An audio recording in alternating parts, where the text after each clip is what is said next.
because what we're getting is wrinkling pages. Come in close and look at these wrinkled pages. Anytime you start getting wrinkling pages, you can pretty much rest assured that your pressure roll is worn out, or a combination of your heat roll or fuser roll. This thing is known as either one, a heat roll or a fuser roll. So you need to change out your heat roll, your fuser roll, and your pressure roll. So that's what we're going to do right now today. This is the assembly that holds both of the rolls. So basically what you want to do is start out by taking that assembly out. You open up all your back, come over to this side, you open up all your back areas, and then you come over to this side and you there's 4 Phillips head screws that you just unloosen. They don't come out, they just unloosen.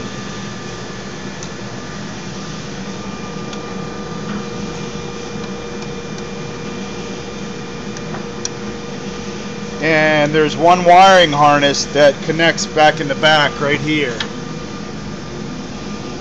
You can see where I'm at. But this wiring harness connects in here. There's only one spot it can plug in. So we're going to pull this assembly out. There's your fuser assembly. It's hot, so make sure you set it somewhere that it's not going to melt something. And now your pressure roll is right here. There's a clasp here that turns 90 degrees and drops out. And then back and underneath here, there's another metal clasp that you have to push down on, and it drops your pressure roll out. You see I push down on that and the pressure roll drops right out. So now I'm just going to kind of work it out, remove it. I'm going to set it to the side as well. So now the first thing we're going to do is put a new pressure roll back in.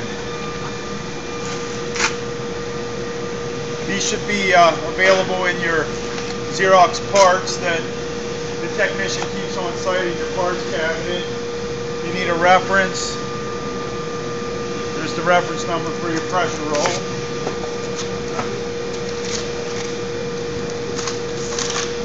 So what you want to do is take your pressure roll out.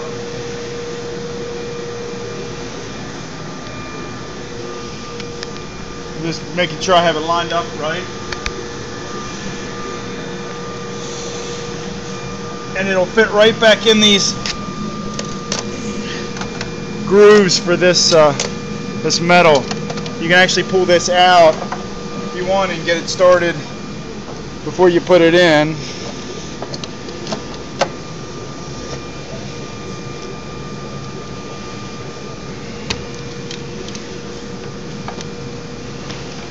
Alright, and then you see these screws on the side. There's one on each side of this. They actually have to fit over these little pins right here on either side. So what you'll do is line that up. You can almost see better if you come in from the other side. And you see where these metal things have to fit right on these pins right here on both sides. So once you get that lined up, you can just kind of work this thing right into the grooves where it's supposed to go.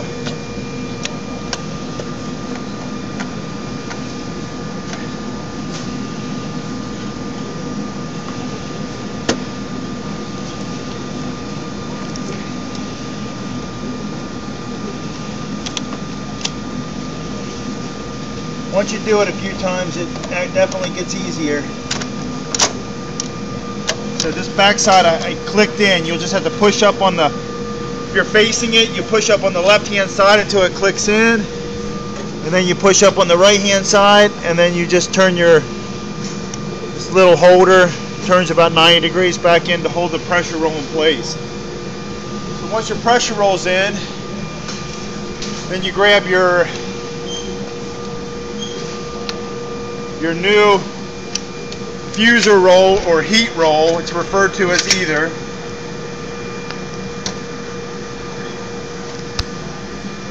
Just make sure that your wire harness connections on the inside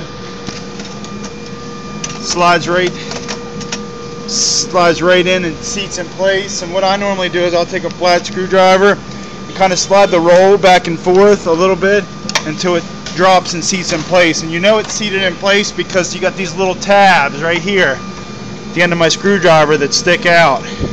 One here, here, here, and here. Now if they're not sticking out, then your pressure roll is not seated, or your fuser roll is not seated properly. So now once that's seated, just turn these down until they're snug. You don't have to over tighten them.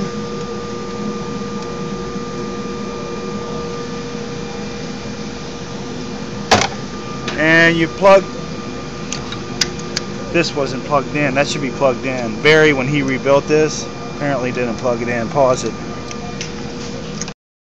Alright, after you get all your screws tightened down and you plug your wiring harness back in, just want to make sure you close this thing, close that thing, push your thing back in. Now your fuser, it's going to be a couple minutes heating back up to temperature, but once it heats back up to temperature, you should be good to go. You can go ahead and resume the printer, and once your fuser reaches the operating temperature, it'll just start to run again. And that's it.